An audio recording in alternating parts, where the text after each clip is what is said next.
no weapon formed against them shall prosper. Give it up for them.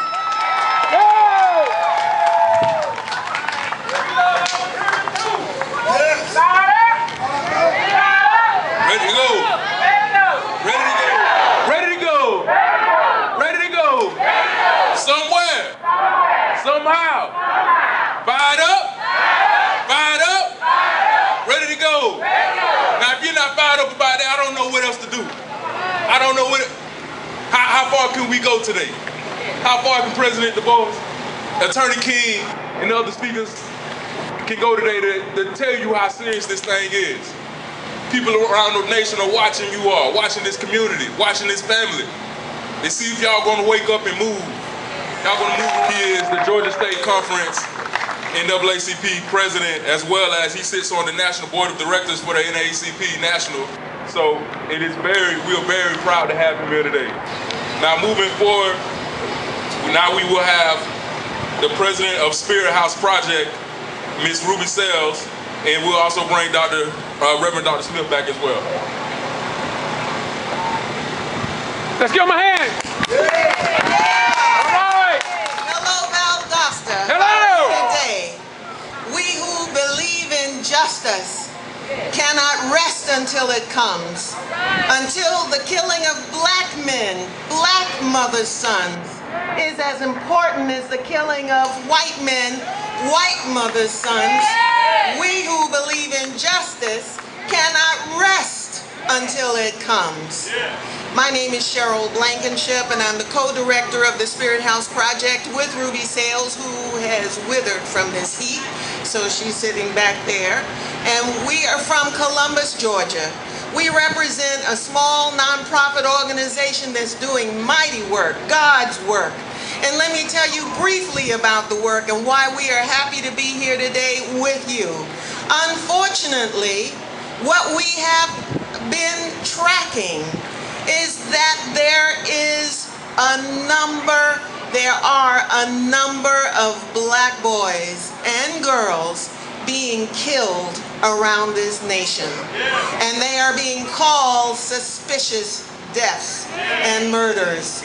Not only here in Valdosta, and thank God Kendrick has gotten some attention, not enough. What we are trying to do is help the nation know that somebody is out there in all kinds of sheep's clothing, killing these children, saying that it's suicide, and we need to watch. And so if you know of any death of a black boy, a girl, man, or a child, or woman, please contact the Spirit House Project in Columbus, Georgia, and let us know, because we are tracking these. We were in Jonesboro, Arkansas with the young man Chavis Carter, who was shot. The police said he committed suicide, but his hands were handcuffed behind his back and feet shackles were on his legs. How could he shoot himself? We were in Lucedale, Mississippi, when another 17-year-old, 14 scholarships to go off to college, his family relying and hopeful of him and his future, he ostensibly shot himself in the head with a shotgun. Can you hear that? My goodness. Unfortunately, these things are happening. In Texas, a young man found dead, hanging in the yard of his girlfriend, committed suicide. Now, what black person is going to commit suicide by hanging themselves this age and this day? Let us be vigilant and awake and understand that we who believe in freedom can't rest until it comes, and that our ancestors and legacy are folks. We don't have to do it by trying to shoot other people. That's not us. We are nonviolent. We are not trying to perpetrate and act like they are acting, but we will not sit by idly and not be aware and awake and call attention to this. Come with us to Washington, D.C., where we will be bringing the families, parents, and siblings, and all of you to say to Congress, look, this is unfair. Until the killing of black boys, black mothers' sons, is as important as the killing of white boys. We who believe in freedom will not rest until it comes. Now, we have with us Reverend Dr. Susan K. Smith, who came from Columbus, Ohio. This is how we are reaching. We are around this nation. Understand, this is a national crisis. You've got sons and brothers. You know someone who might be in jail, who died suspiciously. Don't just let this stuff pass over your shoulders and do nothing about it. Talk to us, all right? We are gathering these names. Anyway, Reverend Dr. Susan K. Smith is here from Columbus, Ohio, and she's going to share better words about this. I give honor to God and thanks to God for being awake and alive. But it occurs to me that when we are honored and blessed enough to be alive, that we have to understand that we are alive because we have work to do. When President Barack Obama was elected, a whole bunch of people said that we had entered a post-racial society. And I don't know about y'all, but I laughed to myself because his election didn't mean any such thing. The fact of the matter is that our country has a horrid history of objectifying people of color. And when you objectify somebody of color, you don't care if you kill them because they're not a person to you. We are here to say that we count. Do we count? Our babies count. Our little boys count. Our little daughters count. And we are not going to be objectified much longer. Somebody ought to be fed up. Our ancestors fought, and they didn't die for us to sit out and say we're post-racial. Our ancestors died so that we could get it, that we have a lot of work yet to do. Kendrick Johnson is just one of many young men who have been sacrificed, and too many of us have remained silent. How about we here to say we are not going to be silent anymore? That we are not going to be lied to anymore? That we're not going to be taken advantage of anymore? That we're going to make our voices heard? That we're going to take our case to the Justice Department? And that we are going to stand up for these young people who have been slaughtered just because of the color of their skin? Is somebody fed up? Are you really fed up? Take this message with you, that the power really doesn't rest with Washington, D.C. The power rests with us, which is why we have to vote. We are the employers of the politicians in Washington, D.C. So we need to vote and make our voices heard that way, but we need to keep on doing this so that there won't be another Kendrick. I was thinking this morning, and I'm done. There was Emmett Till. And then there's Trayvon Martin. There's so many in between, and now there's Kendrick Johnson. How about enough is enough? Is enough enough? Enough is enough. In the name of the God who woke us all up this morning, we declare that enough is enough.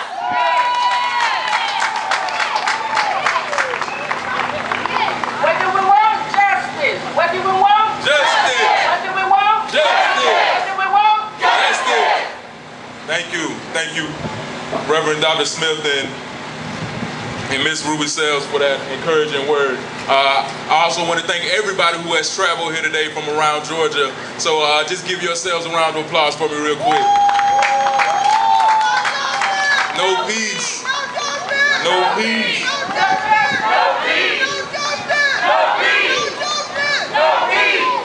All right. Well, we're not going to hold you too much longer. We have a few more speakers, so just hold tight. I know you hot. I know y'all see me sweating, but we out here today. We out here today, so remember why you out here. So before I move forward, I want to bring on Mr. George Rhymes. Y'all give him a round of applause. Greetings, Valdosta. Greetings, the state of Georgia. Greetings to the United States of America. Now let's get down to business. All the deaths that she just mentioned, she didn't mention these in Brooks County and Lowndes County. So with y'all mind, if Brother Rhymes called the roll, this court is now in session. True or false? In 1918, there was something called the Week of Terror in Brooks and Lowndes County, Georgia. This is where they lynched Mary Turner. Cut the baby from her womb in the 8th month of pregnancy. Sidney Johnson was murdered, killed outright here in Valdosta. Castrated, his body parts thrown across the street. They dragged him from Valdosta all the way to Marvin campgrounds. I haven't finished yet. Earl Evans was murdered. He was a black police officer dating a white lady in Quitman. They burned him up in a police car. Ed Demps was dating a white woman in Quitman, Georgia. They drowned him along with the Densons. I ain't finished yet. Then, when you look at it, we got Willie James Williams. That's what all this is about. Now you ask, why did I bring all of this? Because the Valdosta Daily Times and our local TV stations will not tell the story. And so I made a point in the 90s that I'm going to keep an archival record of all the things that they hide from us. They bury them beneath the rubbish pile. Now, George Boston Rhymes, following the death of Kendrick Johnson, the sheriff department, or West Taylor, put me on a criminal trespass warning.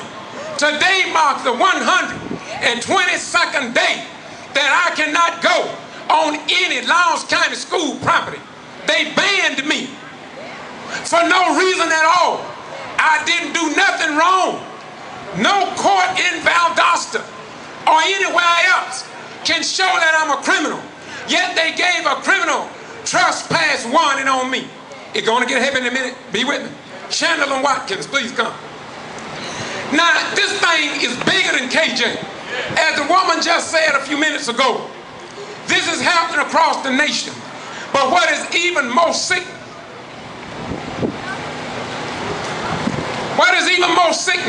walk around, let them get a picture of your daughter.